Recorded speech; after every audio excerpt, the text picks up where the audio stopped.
नमस्ते। मैं डॉक्टर सचिन आर्य। आज हम जिस टॉपिक की बात करेंगे वो बहुत कॉमन टॉपिक है आई के मामले में, जो आजकल बहुत कॉमनली सभी को हो रहा है, जिसे हम बोलते हैं आई फ्लू। आई फ्लू या जिसे वायरल कंजक्टिवाइटिस भी बोलते हैं, और सरल भाषा में हम लोग घर में आँख आना बोलते हैं। ये जो एक वायरल इन्फेक्शन है जो एक दूसरे से फैल रहा है, बट घबराने वाली बात इसमें कुछ भी नहीं है, क्योंकि ये एक सेल्फ लिमिटिंग डिसीज है जो कि 7-8-10 दिन के बाद ठीक हो जाती है। हमें प्रिकॉशन इसमें बहुत रखना चाहिए, और क्या क्या सावधानी इसमें रखना चाहिए, किस चीज़ को नहीं करना चाहिए, किसको करना चाहिए, इस 7 दिन क्या क्या ध्यान रखना चाहिए, आज हम वो डिस्कस करेंगे। सबसे पहले हम समझेंगे कि कंजक्टिवाइटिस होता क्या है, या जिसे हम पिंक आई बोलते हैं। आई हमारी पूरी जो है वो एक रेड हो जाती है, क्योंकि इसकी पतली एक लेयर होती है इसके ऊपर, जिसे हम कंजक्टिवा बोलते हैं। उस कंजक्टिवा का इन्फेक्शन को कंजक्टिवाइटिस बोलते हैं। तो ये क्योंकि ये वायरल इन्फेक्शन है, तो इसमें स्वेलिंग होती है, आँख में डिस्चार्ज निकलता है, जिसे हम कीचड़ बोलते हैं, और ये एक इंसान से दूसरे इंसान पर बहुत जल्दी फैलता है। तो हमें इसका प्रोटेक्शन बहुत ज़रूरी है। अगर मैं कोई एक चीज़ बताऊं जो हमें ध्यान रखना चाहिए कि हमें ये चीज़ ना करें तो हमें आई फ्लू नहीं होगा, वो है हमारी हाथों को आंखों में लगाना। अगर हम अपने हाथ को आंख में नहीं लगाते हैं तो आप ये मान के चले कि आप आई फ्लू से बचे रहेंगे। तो कैसे फैलता है? अगर मुझे कंजक्टिवाइटिस हो गया है तो अगर मेरा हाथ आँख में जाएगा और फिर ये मैं हाथ कहीं पे टच करूँगा, अपने टॉवल या नैपकिन को टच करूँगा, मोबाइल को टच करूँगा, और फिर ये टॉवल नैपकिन मेरे घर में कोई टच करेगा, मेरे ऑफिस में कोई टच करेगा, तो ये एक इंसान से दूसरे इंसान पे स्प्रेड हो जाता है। फिर वो अपने आँखों में हाथ लगा लेगा। यानी कि अगर हमें एक चीज़ मंत्र याद रखना है आई फ्लू से बचने के लिए, वो ये याद रखना है कि हमारी हाथ आँख में नहीं लगाना है, सबसे इम्पोर्टेंट। ठीक है, आपको आज कंजक्टिवाइटिस हो गया, अब क्या करें? हमारी आँख लाल है, सूजन है, जो बहुत कॉमनली लोग करते हैं कि केमिस्ट पे जाते हैं और एक ड्रॉप लेते हैं और वो उसको डाल देते हैं। देखिए, अक्सर जो केमिस्ट आपको प्रिस्क्राइब करते हैं वो एक एंटीबायोटिक और स्ट्रॉन्ग स्टेरॉइड का कॉम्बिनेशन सजेस्ट करते हैं। वो चीज़ नहीं करना चाहिए। हमें एटलीस्ट एक बार डॉक्टर को विजिट करना चाहिए, जस्ट टू रूल आउट कि हाँ ये आई फ्लू ही है, कंजक्टिवाइटिस है जो चल रहा है, और कुछ नहीं है। क्योंकि अननेसेसरी हैवी स्टेरॉइड से हमारी आँख की रोशनी भी जा सकती है। जिस चीज़ से हम 7-10 दिन में ठीक हो सकते हैं, गलत दवाई डालने से ये चीज़ें बढ़ सकती है और हमारी रोशनी भी जा सकती है। तो इसलिए बिना डॉक्टर के सलाह से कोई मेडिसिन ना खरीदें।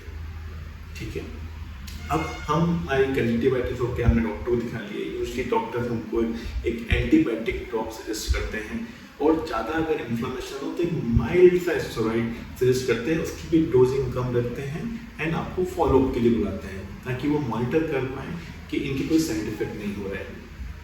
घर में एक दूसरे से बचना है।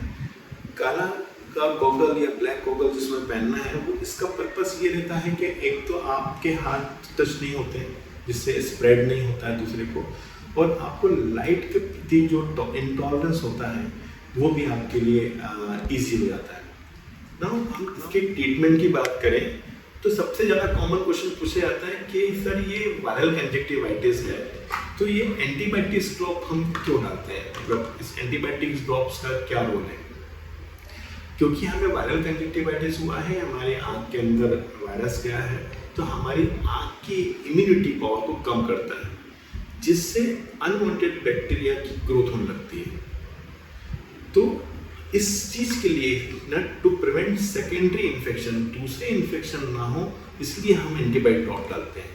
कोई एंटीवायरल ड्रॉप्स या एंटीबायोटिक ऑइंटमेंट की ज़रूरत नहीं होती है, बट इसलिए हम इसमें एक एंटीबायोटिक ड्रॉप डालते हैं ताकि सेकेंडरी इन्फेक्शन ना हो। और जो इन्फ्लेमेशन हुआ है उसके लिए एक माइल्ड स्टेरॉइड, वो भी डॉक्टर से सलाह के अकॉर्डिंगली हमें ऐड करना चाहिए। आपको कंजक्टिवाइटिस हो गया है, आपके डॉक्टर्स ने आपको ड्रॉप्स बता दी हैं, तो उस ड्रॉप्स को कैसे डालना है और क्या प्रिवेंशन रखना है ये भी हमें समझना जरूरी है। यूजली हमको कंजक्टिवाइटिस देखा गया है कि एक आंख में पहले होता है, फिर बाद में दूसरी आंख में होता है, या एक आंख में ठीक हो जाता है। तो हमें स्ट्रिक्ट ध्यान रखना है कि ये वाला जो अच्छी आंख है उसमें हाथ ना लगाएं हम, और ये जो ड्रॉप है वो सिर्फ जिस आई में है उसी आई में ये ड्रॉप डालें। ऐसे आगे से हम जो नॉर्मल आई है उसमें ड्रॉप ना डालें कि इसमें भी डाल ही देते हैं, ऐसा नहीं करना चाहिए। जिसमें प्रॉब्लम है वही ड्रॉप डालना चाहिए हमको, उसी आंख में डालना चाहिए।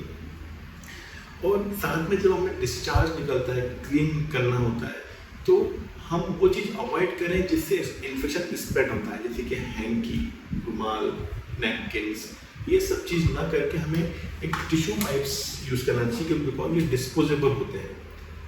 और एक आइज में एक पाइप यूज़ करना चाहिए कि आपने जब इसको ओपन किया, ये इसमें से पाइप्स निकलेंगे, तो इसको इस आई से ऐसे क्लीन करके इसको डिस्पोज करना है, फिर दूसरा पाइप उठाना है, फिर दूसरी आई को क्लीन करना है अगर दूसरी आई में इन्फेक्शन है तो।